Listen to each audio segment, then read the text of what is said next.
रीमा की बेचैनी अब उसके चेहरे पर साफ दिखने लगी थी। जिस घर में पहले बातों का अंत नहीं होता था, वहां अब शब्दों का अकाल पड़ गया था। रोहित का फोन उसके लिए एक अभेद्य किला बन चुका था, जिसकी चाबी सिर्फ रोहित के पास थी।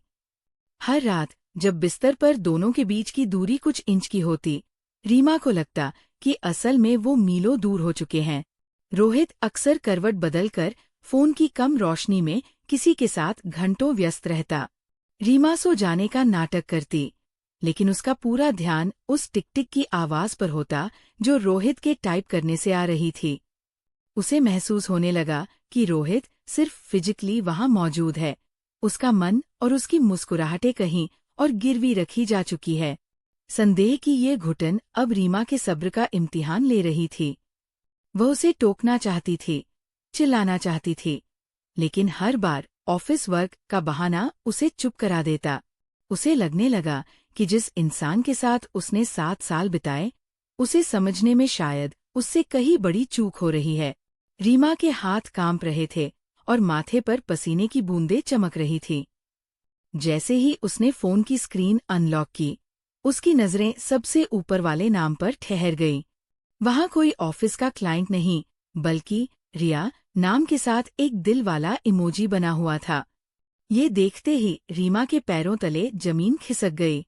7 साल के भरोसे की दीवार एक पल में दरकती महसूस हुई।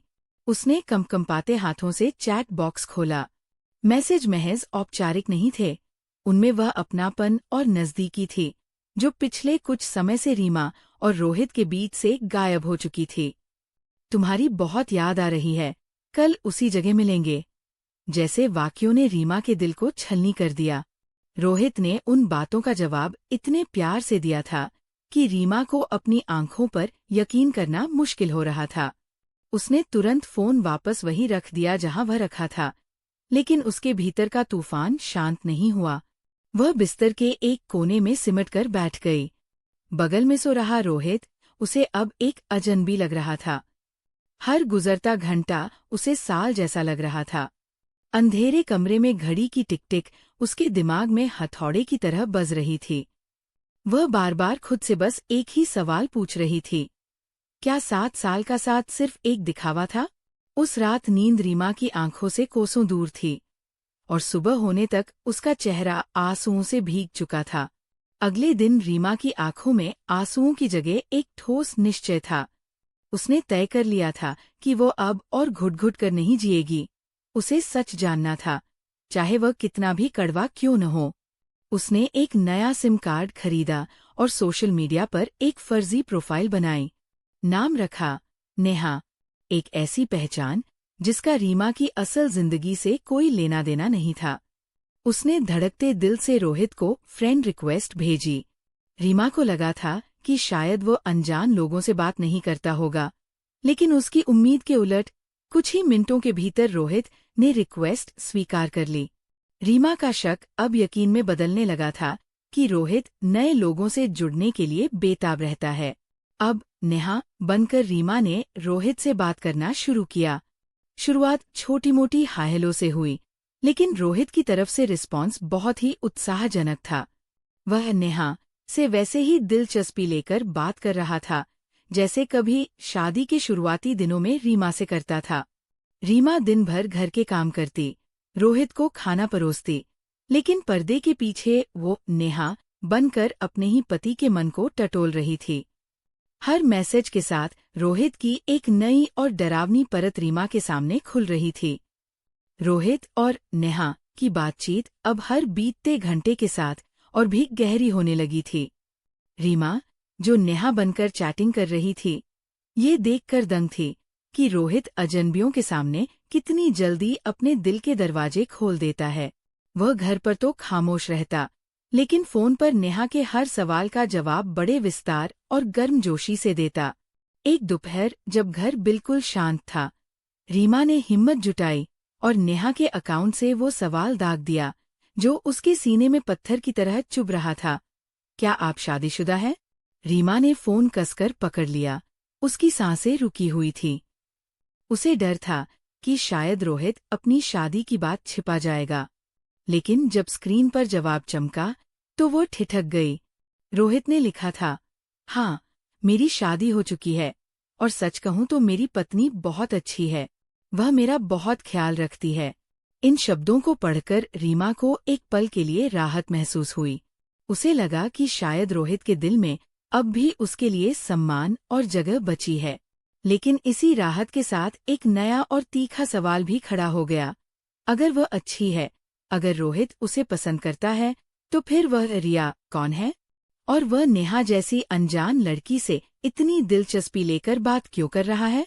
रोहित की इस दोहरी शख्सियत ने रीमा को उलझाकर रख दिया था। सुकून और शक के बीच वो बुरी तरह फंस गई थी। मैसेज पढ़ते ही रीमा के हाथ पैर ठंडे पड़ गए। उसे लगा जैसे उसके सामने कोई गहरी खाई खुल गई हो। रोहित ने मिलने के लिए हामी तो भर दी थी, लेकिन उस सच वाले सस्पेंस ने रीमा की रातों की नींद पूरी तरह उड़ा दी। वह सोचने लगी कि आखिर ऐसा क्या राज है जो रोहित अपनी पत्नी से छिपा रहा है, पर एक अजनबी लड़की को बताने के लिए तैयार है? क्या वह रिया के बारे में बताने वाला है, या फिर हमारी शादी को लेकर उसके मन में कोई ऐसी बात है जिसे उसने 7 सालों में कभी जाहिर नहीं होने दिया? रीमा का दिमाग हर मुमकिन और नामुमकिन कहानी बुनने लगा। डर और जिज्ञासा के बीच झूलते हुए उसने नेहा बनकर टाइप किया, कैसा सच? क्या ये हमारे मिलने से ज्यादा जरूरी है? रोहित का जवाब आने में इस बार थोड़ी देर लगी। हर बीतता मिनट रीमा के लिए भारी था। आखिरकार फोन की लाइट जली। रोहित ने लिखा, हाँ, बहुत जरूरी है। मैं नहीं चाहता कि जब हम मिलें तो तुम्हारे मन में मेरे लिए कोई गलतफहमी रहे। मैं कल शाम 5 बजे ब्लू कैफे में तुम्हारा इंतजार करूंगा, वही सब बताऊंगा। रीमा ने तय कर लिया कि कल शाम का सूरज ढलने से पहले वह इस 7 साल पुराने रिश्ते की असलियत अपनी आंखों से देखकर ही दम लेगी। वह कांपते दिल के साथ उस बड़े राज का सामना करने के लिए खुद को तैयार करने लगी। रोहित के ये शब्द रीमा की आंखों के सामने धुंधले होने लगे, क्योंकि उसकी आंखों से आंसुओं का सैलाब बह निकला था। जिस शक की आग में वह पिछले कई दिनों से जल रही थी, रोहित के एक ईमानदारी भरे जवाब ने उस पर ठंडे पानी की बौछार कर दी थी। वह मोबाइल हाथ में लिए सोफे पर बैठ गई। उसका पूरा शरीर भावनाओं के आवेग से कांप रहा था। वो खुद पर शर्मिंदा थी। उसने जिसे धोखा समझा था, वह तो वफादारी की सबसे ऊंची मिसाल निकली। रोहित का नेहा से ये कहना कि वह अपनी पत्नी को भी साथ लाएगा, ये साबित करने के लिए काफी था कि उसके जीवन में रीमा का स्थान कोई और नहीं ले सकता। वह रिया नाम का नंबर, वह मुस्कुराकर चैट करना, शायद उन सबके पीछे कोई ऐसी कहानी थी जिसे रीमा ने अपनी असुरक्षा के चश्मे से गलत देख लिया था। रीमा को एहसास हुआ कि कभी कभी चुप्पी और बदला हुआ व्यवहार हमेशा बेवफाई नहीं होता। कभी कभी हम अपनों को समझने में जल्दबाजी कर बैठते हैं। उसने तुरंत वह फेक अकाउंट डिलीट किया। उसका मन अब हल्का हो चुका था। उसने फैसला किया कि जब रोहित शाम को घर आएगा तो वो उससे कोई सफाई नहीं मांगेगी, बल्कि उसे गले लगाकर उस भरोसे के लिए शुक्रिया कहेगी जो उसने अनजाने में ही सही पर बखूबी निभाया था। 7 साल का वह रिश्ता आज टूटने के बजाय और भी ज्यादा मजबूत हो गया था। अगले दिन सुबह की धूप जब खिड़की से कमरे में आई तो रीमा का मन किसी भारी बोझ से आजाद महसूस कर रहा था।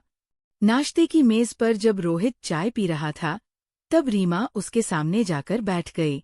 उसने गहरी सांस ली और अपना फोन रोहित की ओर बढ़ा दिया, जिसमें नेहा वाला वो आखिरी चैट खुला हुआ था। रोहित ने स्क्रीन की तरफ देखा और फिर रीमा की ओर।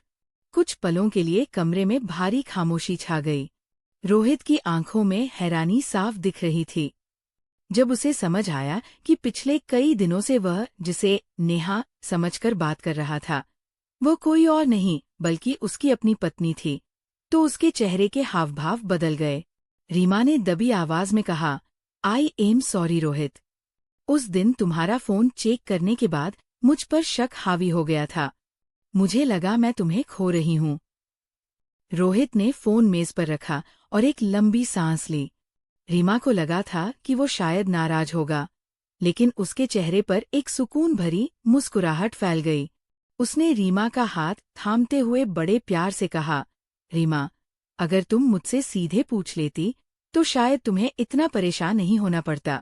मुझे दुख है कि तुम्हें मुझ पर इतना शक हुआ, पर खुशी इस बात की है कि तुमने सच जानने की कोशिश की, चाहे रास्ता जो भी हो। उसने आगे बताया कि रिया दरअसल उसके पुराने दोस्त की बहन है, जो एक कानूनी मुसीबत में फंसी थी और रोहित उसकी मदद कर रहा था। इसीलिए वो सब गुप्त रखना चाहता था। उस दिन घर में 7 साल पुरानी वो सोंधी महक फिर से लौट आई थी। रीमा ने मुस्कुराते हुए रोहित के कंधे पर सिर रख दिया। उसे समझ आ गया था कि रिश्तों में मोबाइल के पासवर्ड से ज्यादा जरूरी एक दूसरे पर अटूट भरोसा होता है। रोहित ने रीमा का हाथ अपने हाथों में थाम लिया। उनकी उंगलियां एक दूसरे में उलझी हुई थी, ठीक वैसे ही जैसे उनकी जिंदगियां। कमरे की उस सुकून भरी खामोशी में रोहित की आवाज गूंजी, रीमा, 7 साल का ये सफर सिर्फ वक्त नहीं, हमारा एक दूसरे पर किया गया निवेश है। रिश्ते में सबसे जरूरी चीज भरोसा होता है, जो कांच की तरह होता है। एक बार दरक जाए तो चेहरा धुंधला दिखने लगता है। रीमा की आंखों में अब पछतावे के आंसू नहीं, बल्कि एक नई चमक थी। उसने मुस्कुराकर रोहित की ओर देखा और दृढ़ता से कहा, मैं जानती हूँ रोहित, पिछले कुछ दिनों की उस घुटन ने मुझे सिखा दिया कि शक की दीवारें कितनी ऊंची और ठंडी होती है। अब मैं कभी इस जहर को हमारे रिश्ते के बीच नहीं आने दूंगी। हमारे बीच अब कोई नेहा या रिया जैसा पर्दा नहीं होगा। उस दिन उन्होंने एक मूक समझौता किया। तय हुआ कि चाहे ऑफिस का तनाव हो या किसी दोस्त की मदद, वे हर छोटी बड़ी बात एक दूसरे से खुलकर साझा करेंगे। रोहित ने अपना फोन मेज पर रख दिया और उसे लॉक तक नहीं किया, ये जताने के लिए कि अब उसके पास छिपाने को कुछ भी नहीं है। शाम की ढलती रोशनी उनके घर को एक सुनहरी रंगत दे रही थी। शक का वह जाल, जिसने उनकी खुशियों को कैद कर लिया था, अब पूरी तरह टूट चुका था। रीमा और रोहित का रिश्ता उस अग्नि परीक्षा से गुजरकर और भी ज्यादा निखर गया था। उन्होंने समझ लिया था कि प्यार सिर्फ साथ रहने का नाम नहीं, बल्कि एक दूसरे के मन को बिना किसी डर के पथ लेने का नाम है। और इस तरह एक छोटी सी गलतफहमी ने उनके 7 साल पुराने बंधन को और भी अटूट बना दिया। अगर आपको ये कहानी पसंद आई हो तो प्लीज़ मेरे चैनल को लाइक करें, शेयर करें और सब्सक्राइब करना ना भूलें। धन्यवाद।